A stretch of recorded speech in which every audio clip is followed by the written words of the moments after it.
Yes, pagi-pagi, semangat pagi, semangatnya selalu pagi. Happy Sunday, kembali dengan Nofri Simanjuntak di sini di analisa mingguan. Kali ini akan membahas mengenai gold atau XAUUSD atau emas dari hari Senin sampai dengan hari Jumat. Jangan lupa ada sesuatu hal yang lebih mahal daripada belajar, yaitu kehilangan uang. Artinya, di dalam Anda memasuki trading apapun, baik itu forex, gold, cryptocurrency, saham, indeks, miliki pengetahuan dan pengalaman lebih dahulu dengan belajar dan berlatih. Karena tidak ada yang bisa berhasil tanpa memiliki pengetahuan dan pengalaman yang cukup. Kalau Anda memiliki kemampuan untuk mandiri, Anda bisa belajar berlatih sendiri. Tetapi jika memang terbukti dan Anda harus jujur, ternyata Anda tidak mampu mandiri, maka carilah mentor. Jangan sampai Anda hanya memperhitungkan modal untuk trading, sementara Anda tidak memperhitungkan modal untuk belajar dan berlatih dengan mengikuti suatu coaching yang mungkin saja berbayar, karena kalau Anda tidak bisa belajar berlatih mandiri tapi ngotot, maka kerugian nanti akan menjadi lebih besar tidak mau mengeluarkan dana untuk mengikuti coaching. Saya hanya mengingatkan bukan karena saya meminta Anda mengikuti coaching saya, tetapi sekali lagi belajar dan berlatih. Kalau bisa mandiri silahkan sendiri, kalau tidak bisa maka carilah mentor yang profesional. Capek dikerjain investasi bodong? Makanya trading forex di MIFX. Legal, bisa trading mulai dari 0,01 lot, biaya transparan, no tipu-tipu. Di MIFX trading aman semudah itu.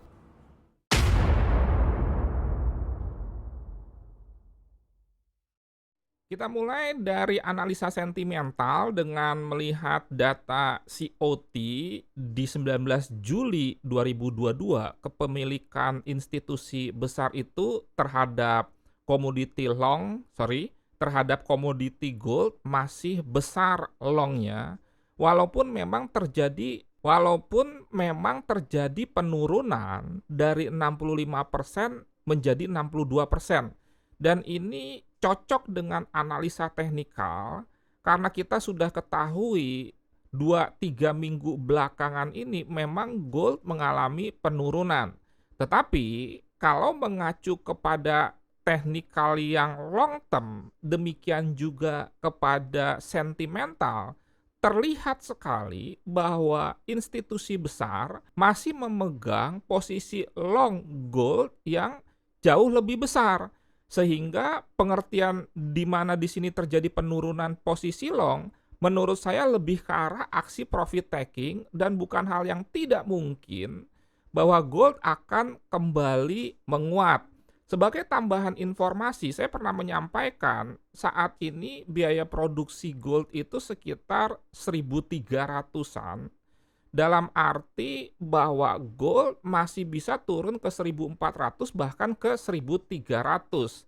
Tetapi rasanya agak berat produsen-produsen emas kalau sampai gold di bawah 1.300, karena itu tentunya akan ada upaya-upaya untuk menahan gold tidak mengalami penurunan yang terlalu dalam. Oke, kita langsung saja ke analisa teknikal. Kalau kita perhatikan, dan saya juga sudah pernah membagikannya, saat ini sebetulnya untuk long term yang jangka panjang sekali, gold itu berada di wave 4 dan penurunan sampai dengan bottom wave 4 itu masih bisa ke harga 1.400-an di sini.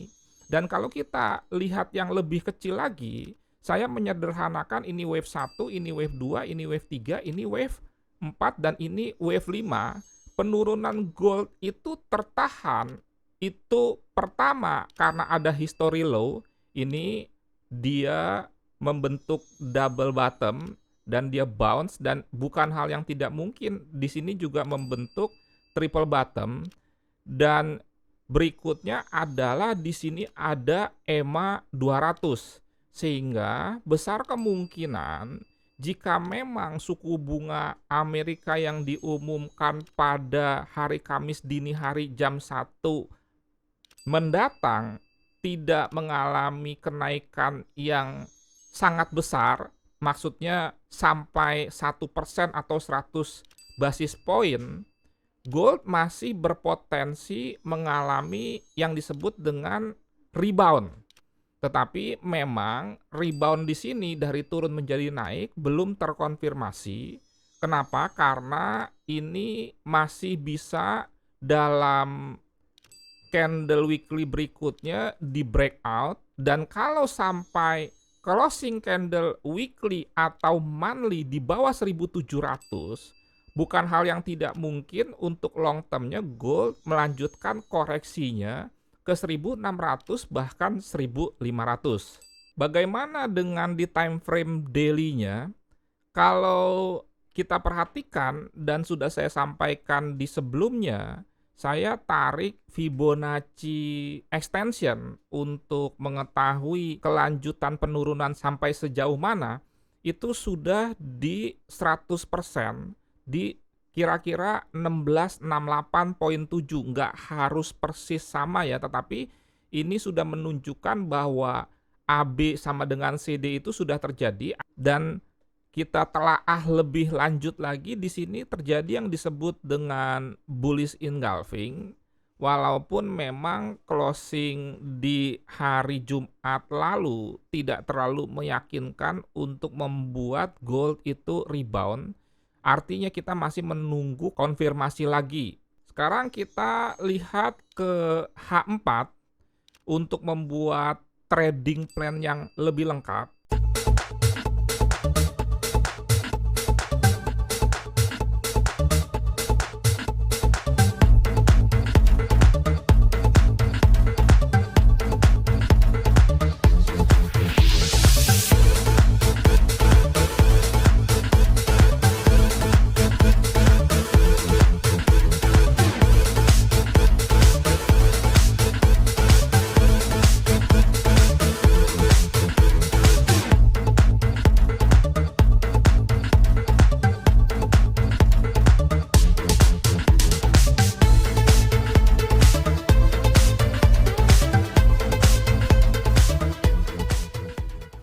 Dan saya sudah membuat area-area resisten.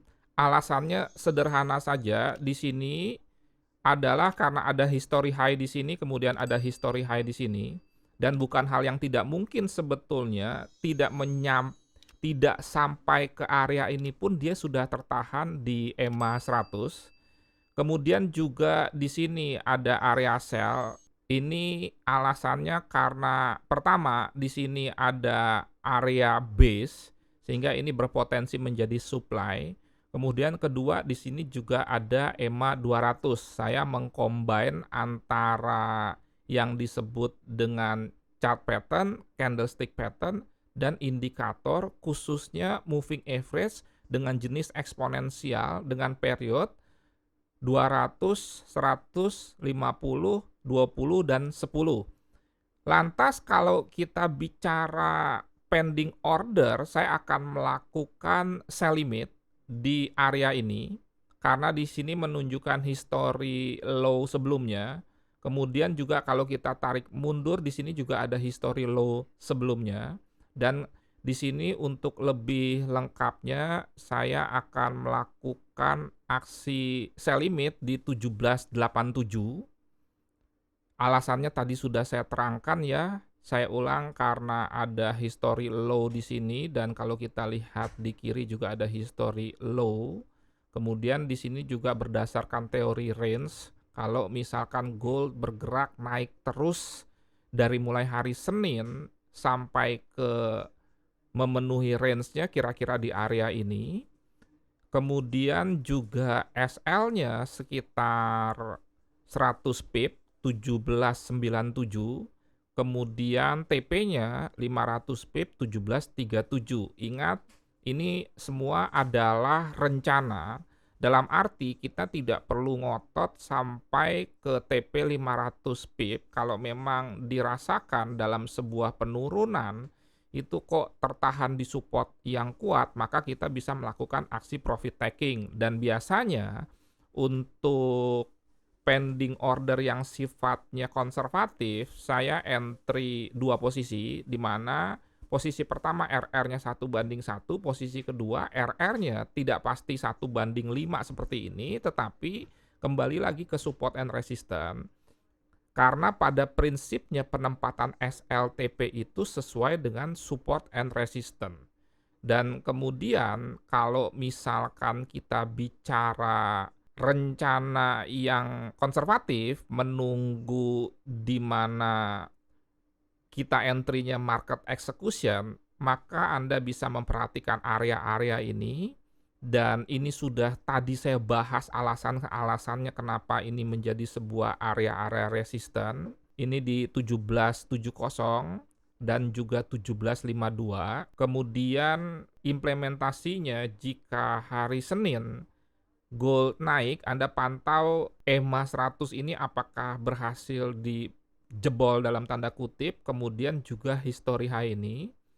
Kalau misalkan di H1 M30 tidak berhasil membentuk closing candle di atas harga high ini dan ternyata terbentuk chart pattern atau candlestick pattern yang sifatnya reversal dari M30 H1 seperti misalkan bearish engulfing, kemudian bearish pin bar, dan juga double top, triple top, maka Anda bisa melakukan aksi sell. Selanjutnya, Anda juga bisa memantau area EMA 200 ini atau 1765 sampai dengan 1774, Anda bisa melakukan aksi sell di time frame H1, M30, bahkan M15. Sekian, terima kasih.